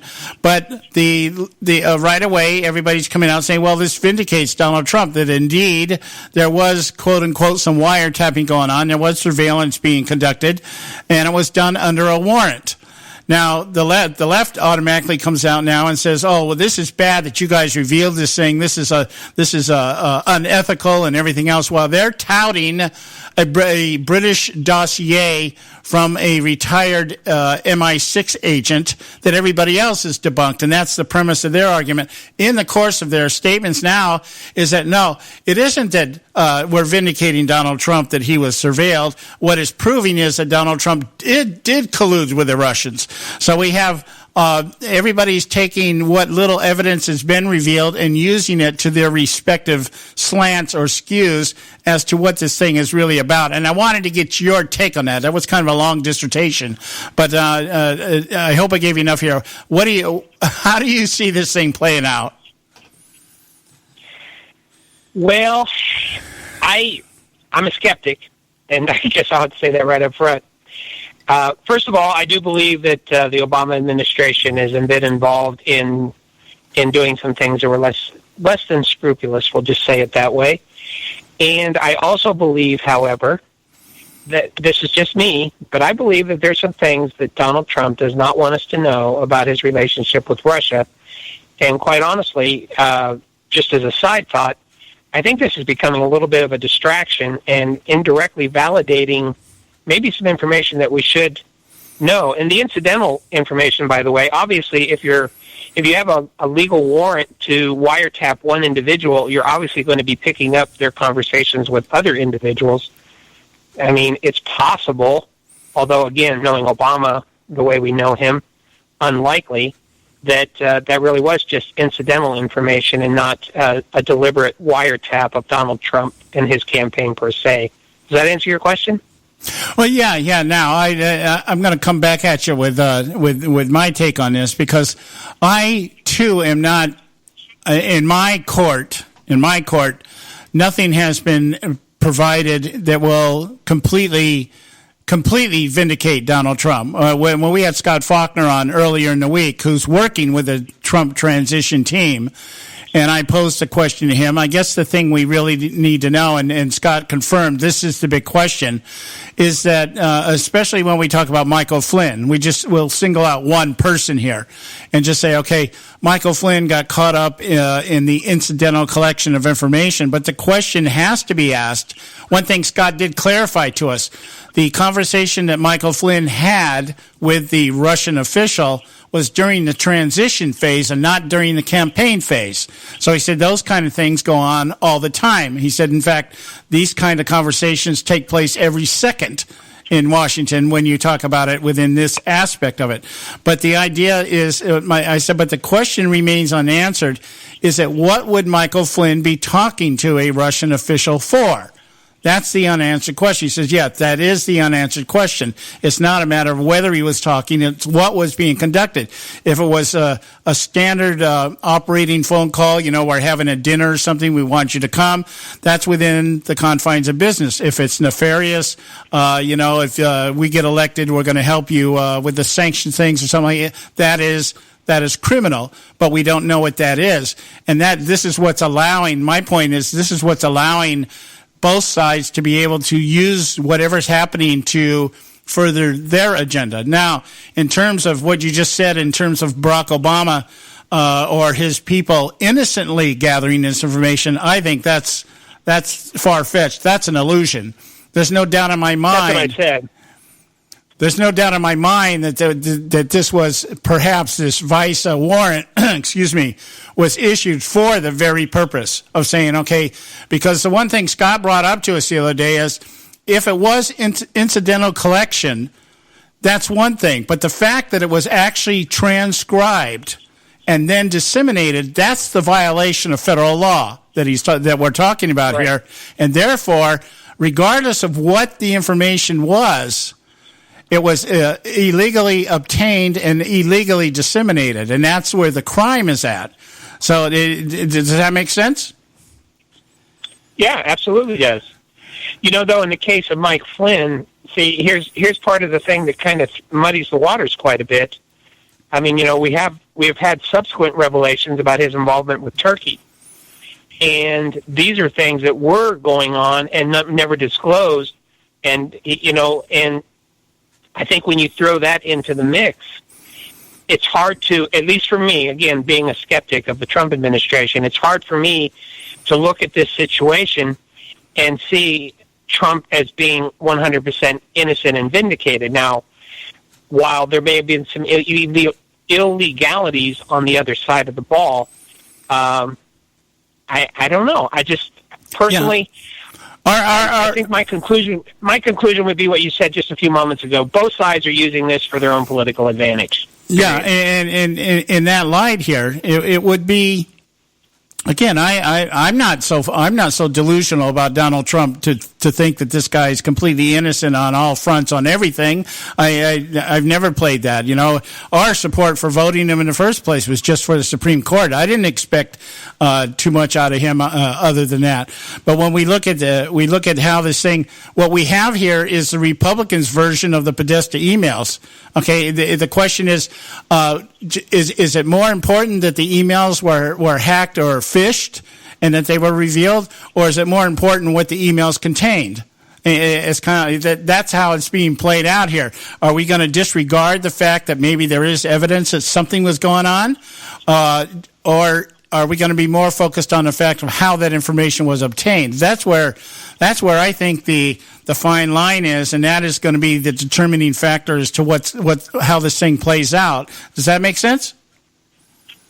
It does, but again, now the waters have been muddied. You've got Devin Nunes going to the White House and basically briefing him on this whole thing about the incidental surveillance and everything, and that was way out of line. I mean, in an active investigation, to go and talk to one of the parties involved and say, yeah, here's what's going on, just thought you'd like to know. Now, he's trying to whitewash it and make it sound like it was no big deal, but that was a serious violation of his responsibility, in my opinion.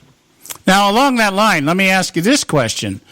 Why has nobody addressed the fact that the left, the people on the committee from the Democrat Party, continue to tout this dossier from a British MI6 agent that everybody else has trashed and said it's junk, it's garbage? Why do they continue to be able to tout this out as the premise of their argument, and nobody's saying, hey, you're violating the ethics of the thing. You're the one screwing this thing up? That's a good question. I don't have an answer for that because I agree with you. I think that's equally abhorrent in this whole situation. Yeah, and to me, that's the $64 question. I mean, all these things, this whole entire gambit that we're running here regarding this election process and everything else, it always comes down to, well, is it more unethical how information was obtained, or is it more unethical what the information actually is? They're saying, well, Hillary Clinton, the fact that all this information was damaging hurt her chances in the election, like that's a bad thing. Who cares how the information got out there? It wasn't disseminated illegally. It was not obtained illegally. It wasn't. Podesta's emails weren't hacked. He was phished. He fell for the old tactic. Okay, so sure. All is fair in love and war. Hey, look, we got to go to a break. When we come back, we'll continue our discussion here with David Leach from Strident Conservative. I want to get his take on the Gorsuch confirmation hearings and the promised filibuster by the Democrats. Stay with us right here at the Conservative Syndicate. We'll be right back. Red State Talk Radio, WRS Cleveland. Red State Talk Radio is now available as a voice command on your Amazon Echo and Echo Dot by simply saying, Alexa, play Red State Talk Radio. Red State Talk Radio on TuneIn. Are you behind on your taxes? The IRS is the largest and most aggressive collection agency in the world, and they can seize your bank account, garnish your paycheck, close your business, and file criminal charges. Tax Mediation Services is accredited by the Better Business Bureau. Our team of tax attorneys and enrolled agents can stop collections and get you protected. If you owe over $10,000 in back taxes or have unfiled tax returns, call now for a free case review and a price protection guaranteed quote at 800-790-4294. 800-790-4294. Sometimes when you compare prices on products, you think to yourself, what difference does it make? The rates are all about the same anyway, but sometimes the rates are very different. Let me give you an example where there's a huge difference in pricing between companies. Vehicle protection plans. Look, if your car is 4 years or older, having a vehicle protection plan is a no-brainer. The trick is not to overpay for it. Here are the facts. The average price of a vehicle protection plan is $2,800, while the price of a TOCO warranty vehicle protection plan for most vehicles is just $1,500. The average down payment on a vehicle protection plan is $299. With TOCO warranty, there's no down payment. The average monthly payment on a vehicle protection plan is more than $160 a month. With TOCO, the average monthly payment is just $49. To get a highly rated vehicle protection plan at a great low rate, call TOCO Warranty at 1-800-987-1519. That's 1-800-987-1519. Terms and conditions apply.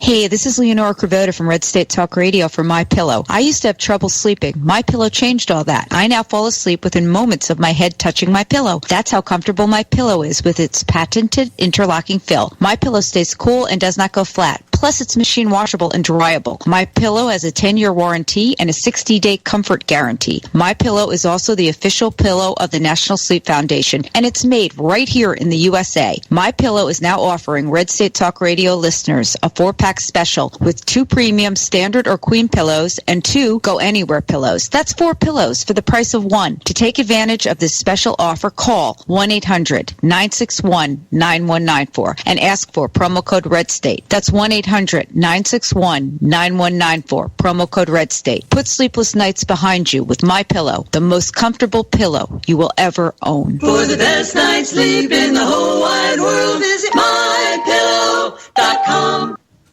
If you've got joint pain, let me ask you a question. Would you like a high-quality knee, back, shoulder, or ankle brace at little or no cost? But just in case your reception isn't great, let me ask you again. Would you like a pain-relieving knee, back, shoulder, or ankle brace at little or no cost? Well, if you have Medicare insurance, you could qualify for these pain-relieving braces at little or no cost. And these are high-quality braces. They are very comfortable, and they've helped thousands relieve their pain. Now, I'd like you to imagine going on vacation, playing with your grandkids, just living your life again without pain. The Mobility Hotline is a referral service that connects folks with Medicare coverage and other insurance to accredited companies offering pain-relieving braces at little or no cost. And don't you worry about the Medicare paperwork. They'll handle it all for you. And they'll deliver your braces for free. Call the Mobility Hotline now. The call's free. 1-800-557-6150. 1-800-557-6150. 1-800-557-6150. Are you struggling with addiction or alcohol problems? If you're depressed, drinking, and using drugs, you may need help, and your insurance may offer coverage. I knew I could get myself out of this. I just needed some hope and some help. I took the first step to recovery when I made the call. Call the Addiction, Hope, and Helpline now for a free assessment with someone who cares. Call 800-518-1573, 800-518-1573. I feel like I'm losing control. I'm afraid I'll lose my job or even my family. Call now for hope and help with proven, gentle recovery programs. I never thought that I could be somebody who didn't drink and use drugs. I'm in recovery, getting the help I need. Call the Addiction, Hope, and Helpline now for a free assessment with someone who cares. Call 800-518-1573, 800-518-1573. Red State Talk Radio. Real radio for real Americans. I don't give a damn what you think you are entitled to. And now back to the Conservative Syndicate. Real conservative talk from real conservatives.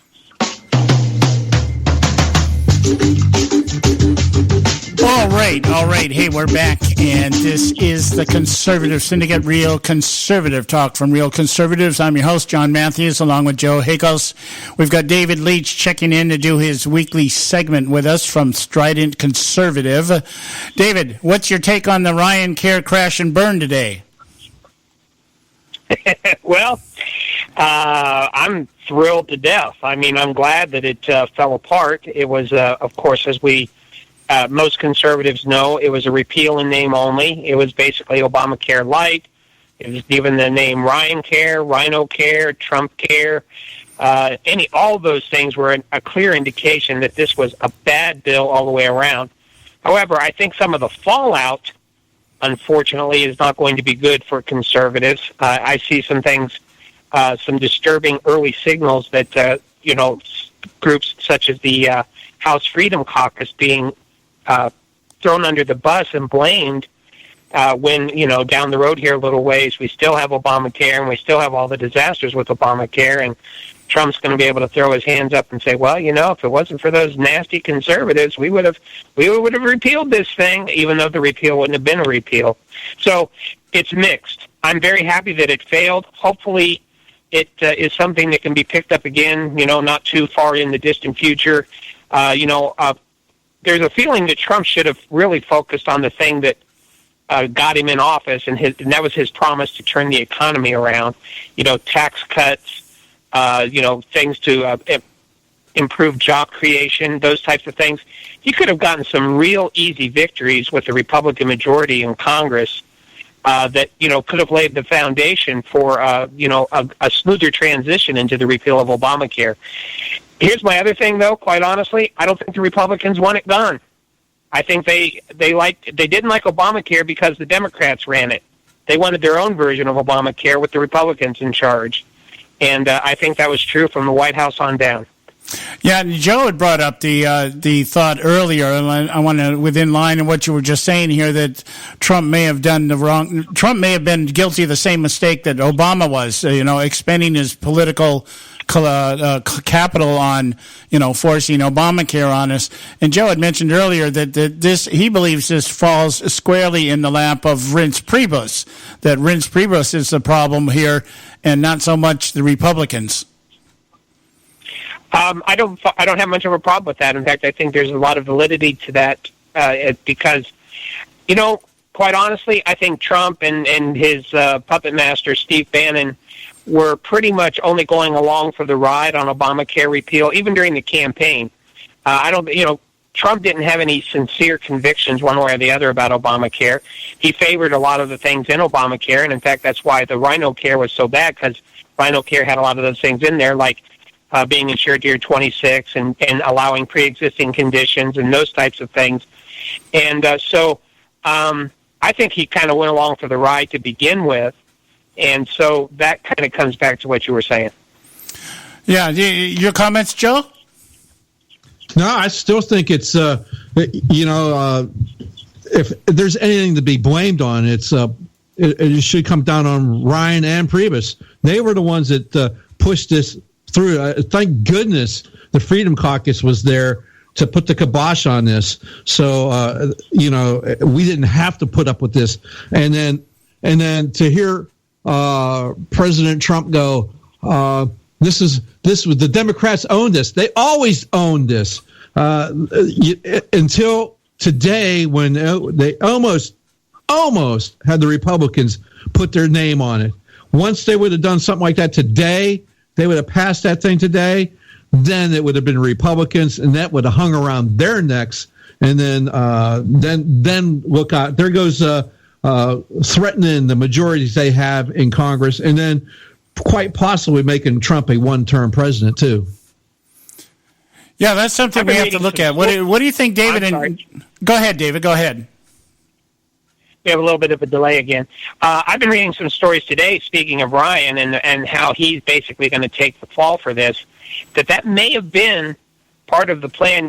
Let's go back to the primary season and actually into the election season.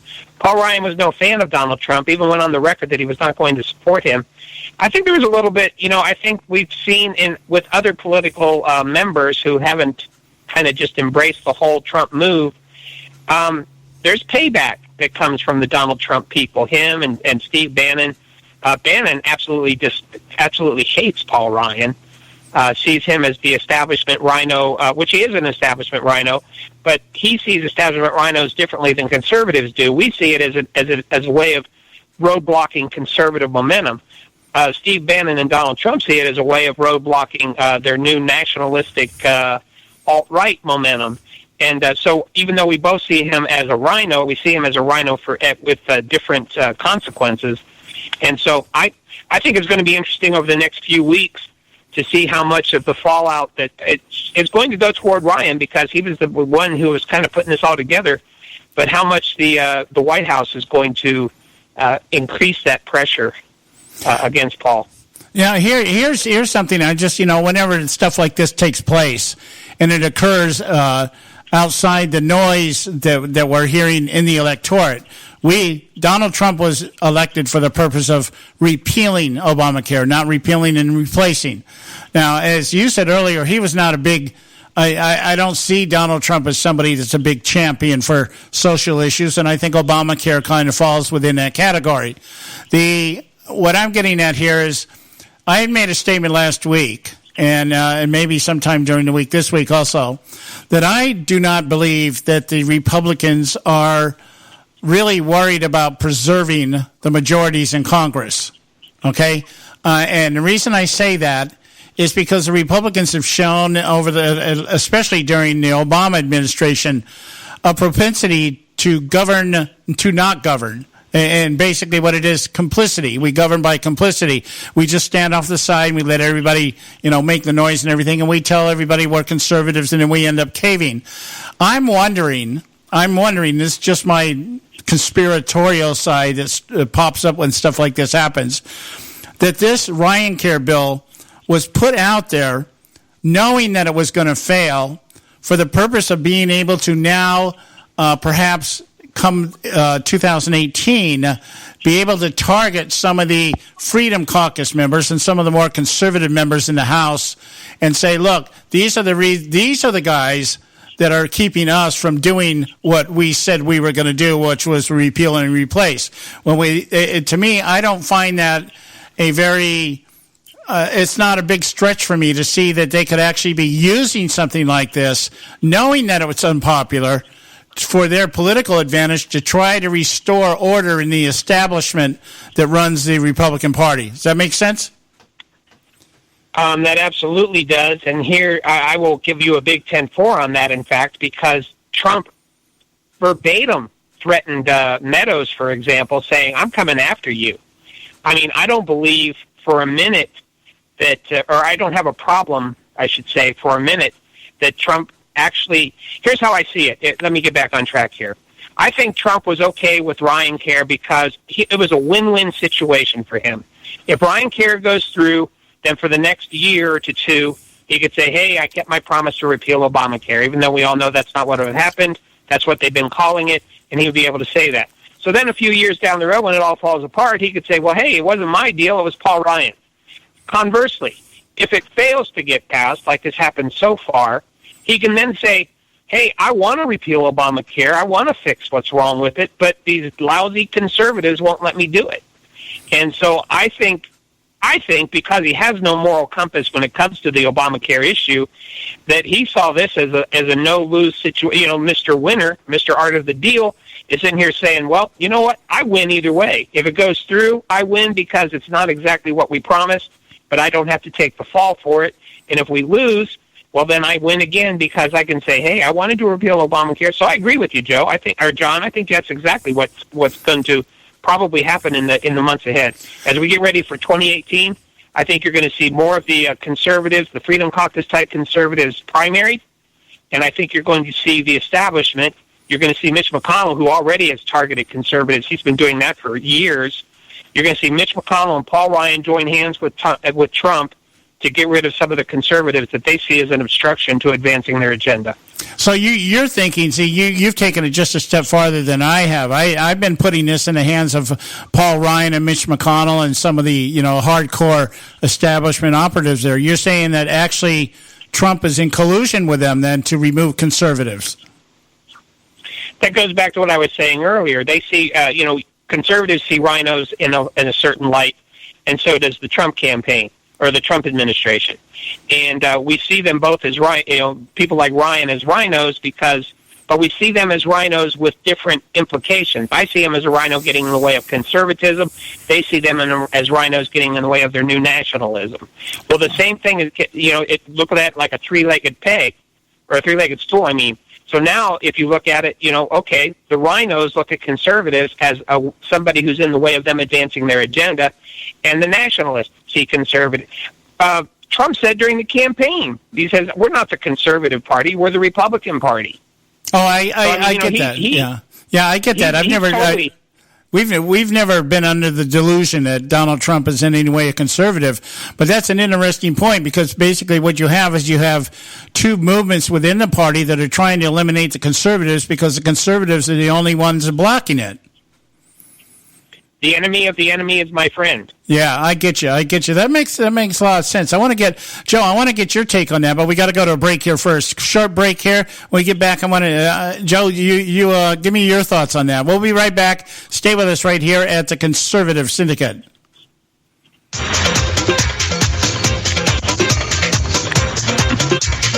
Since its founding, America has always been admired and envied throughout the world for its system of government, one that empowers its citizens to seek their right to life, liberty, and the pursuit of happiness. No other country or nation in history has benefited from its diversity simply due to the opportunities available to anyone from anywhere. But there have been and are those who envy our freedom for a very different reason. And today we find ourselves as never before being threatened by this formidable foe intent on our destruction. For this reason, act for America exists. Act for America is the nation's largest nonprofit, nonpartisan, grassroots national security organization with over 300,000 members in 1,000 chapters focused on educating, engaging, and mobilizing citizens and elected officials to impact legislative outcomes to protect America against terrorism both here and abroad.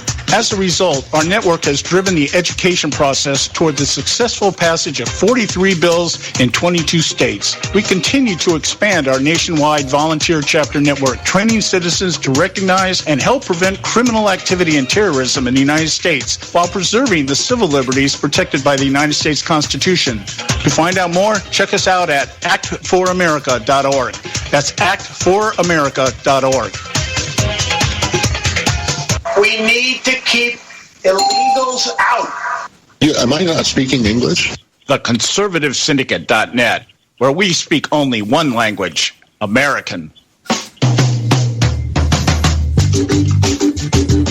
All right. Hey, we're back, and this is the Conservative Syndicate, Real Conservative Talk from Real Conservatives. We've been discussing the Ryan Care crash and burn today and the political maneuvering and what it could entail and how it could play out, especially coming up in 2018. David has taken this to a place where I hadn't really fully gone myself here. I am under the understanding that the conservatives are kind of a hindrance, but I really kind of thought that Donald Trump would look at the conservatives as more his allies than his enemies. But David brings up a little bit, he brings up, I think, a very viable paradigm here. And Joe, I wanted to get your take on that. What do you think about what David just said? Well, yeah, I think if you look at what Ryan said today, we did not have quite the votes to replace this law. And so, yeah, we're going to be living with Obamacare with the foreseeable future. I don't know how long it's going to take us to replace this law. Well, yeah, sure. Because don't you think that the simple thing for them to do was to put the repeal bill that they put on Obama's desk last year? That would have been the simple. And so he didn't have the votes to replace this law. Yeah, but I'm pretty sure he had the votes to repeal it if that's what they wanted to do. Gee, that would have made everybody happy. But then they would not have been able to go ahead and use this defeat as a cudgel to beat the conservatives now. Yeah, now, as David was talking, I flashed back to what Ryan said today. In the first hour, I think at the top of this hour, the last hour, we brought this up. And you said that Paul Ryan today was attributing the vote delay or the delay of the vote or the decision not to bring it to the floor because he said these are the growing pains that come from moving from an opposition party to a governing party. And we were talking about, what are you talking about? You're supposed to always be the governing party, but you govern as conservatives. You govern as I said here, the adage that you'll hear from me from probably now to eternity now is what? If in doubt, don't. Okay? You don't vote on something just because you've got to feel that you've got to do something. Now, here's the thing. When Paul Ryan talks about being the opposition party, he's not talking about just being the opposition party to the Democrats. He's also talking about being the opposition party to the Freedom Caucus. And so what David says now kind of puts that into a thought process or a paradigm here that I can totally grasp and say, hey, I guess with the conservatives, it's us against the world. It must be what we've come down to here. Would you agree, David? You put the words right in my mouth. I agree with you completely, and I do believe it's kind of the conservatives against the world. Daniel Horowitz at Conservative Review, I get to feature his work on my website from time to time, and he just recently came out with a piece basically saying that I'm paraphrasing the title, but it was basically the trials of a conservative trapped in a Republican body. It's like they're really, we used to. Conservatism and Republicans being a Republican used to be synonymous. They used to be one and the same thing. That's not the case anymore. And I believe it's basically because the Republican establishment, the McConnells and the Ryans and the McCains and all those guys, they love their power. And I remember Eric Erickson saying during the midterms, the last round of midterms back in 2014, saying that Mitch McConnell would rather be a minority leader in hell than just a part of the team in heaven. Yeah, I get you there. I get you there. And that's exactly it. Yeah, that fits my take on this. I told Joe, I said this last week, I wouldn't be surprised if Mitch McConnell and Paul Ryan care whether they have a majority or not. I think that's pretty obvious right now. As long as we're in and we have our position, it doesn't make any difference. It doesn't make any difference at all who actually controls the show, who's running the show.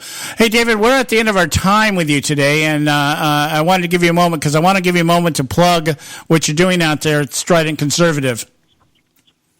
Appreciate that very much. StridentConservative.com. StridentConservative.com.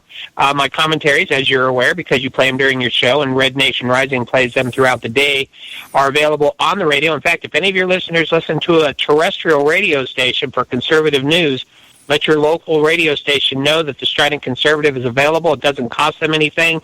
Those 2-minute commentaries are a great addition to most radio lineups. But again, StridentConservative.com. Coming up on Monday, we're probably going to be talking a little bit about some of the indirect implications of the fact that the health care bill went down in flames today. And that may be what we talk about for a few days next week on my website and also in my commentaries.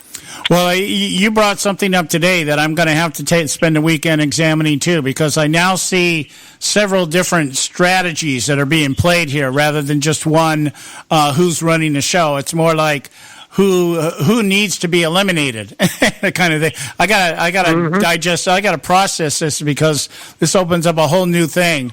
And I think makes it even more important that we start looking, in my opinion, we start looking at another party. We need another party that can stand against all of this. And so we'll see. We'll see how that all plays out. Thanks so much, David, for coming on with us today. I appreciate it. And I so look forward. I love hearing your stuff every day. And we'll look forward to having you back on next week. Okay. All right, guys. We'll see you guys next week. All right, Joe, we got about a minute and a half here before we actually kick it into gear. It's Friday. We always do a special closing on Friday. Do you have any closing comments for the week, Joe? Well, I just think we're going to find out how exciting it's going to be. We're going to watch the Democrat Party, especially in the Senate with Schumer, trying to push the filibuster. I mean, they're going to go out and that's what they're going to do. They're going to not keep their powder dry, so to speak. They're going to actually go out and go against Gorsuch on this, and this is just fairly ridiculous. I don't know if George Washington could have picked a better pick for the Supreme Court on this. This guy, as Bob Cardoza said, this guy is rock solid. He's there. He doesn't believe in legislating from the bench. He believes that the law is the law. He's there to not write law. He's there to go ahead and make sure the law is fair for everybody and apply that law and see how it's done. And so seeing that Schumer can't get away from his partisan ways, it's just going to be, it's like, wow, it doesn't really matter anymore. Since, like I said, 2003, it doesn't matter. These people don't care, and to use it. This was Barack Obama's seat to fill. I'm sorry, every president in the history knew better that in your lame duck session, you're not going to get a Supreme Court nominee in. Right. So don't even try it. But yet, Obama, being the great one that he was, said, "Well, I'm going to do it anyway because I'm the Barack Obama." And yeah, so I agree. And my contention is Jesus Christ could have been the nominee, and they would have said he supports religious freedom, so we can't have him. It would have been something along that line. We got to go, guys. Check us out at the conservativesyndicate.net. We'll talk to you next week. We love you. Take care. Guide me to who you want me to help. Raise up more that will call upon your name. Raise up those that love you and seek you and trust you. Raise them up, Lord. Raise them up. Lord, we need a generation of believers who are not ashamed of the gospel. We need an army of believers, Lord, that hate to be lukewarm.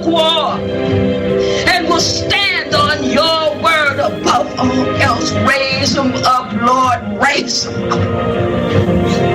I pray for unity among those that love you.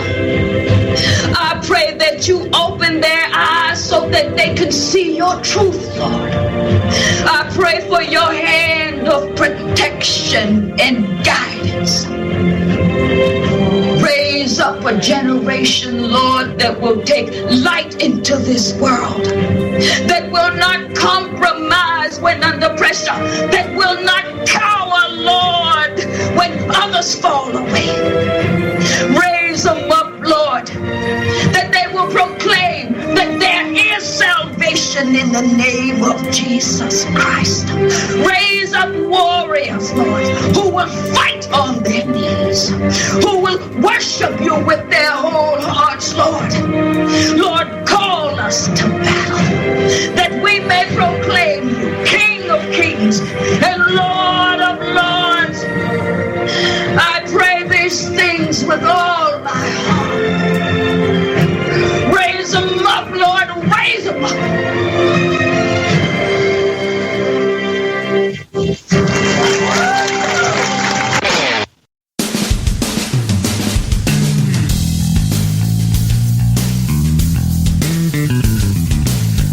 Thanks for tuning in to this edition of the Conservative Syndicate, the nationally acclaimed, globally syndicated, politically incorrect talk show that seeks to tear down the imaginary wall of separation between church and state. We want to make you aware you can find and access all our show archives at our website, theconservativesyndicate.net, as well as our broadcast stations and times. That's theconservativesyndicate.net. We so appreciate you taking the time to tune in, and we so look forward to continuing to bring you the best in uncompromised talk radio available on the net today. And remember, folks, it doesn't matter how many times you get knocked down in life. It only matters how many times you get up. I'm John Matthews, along with Joe Hago, signing off until next time right here at the Conservative Syndicate. God bless you, and may God continue to bless America.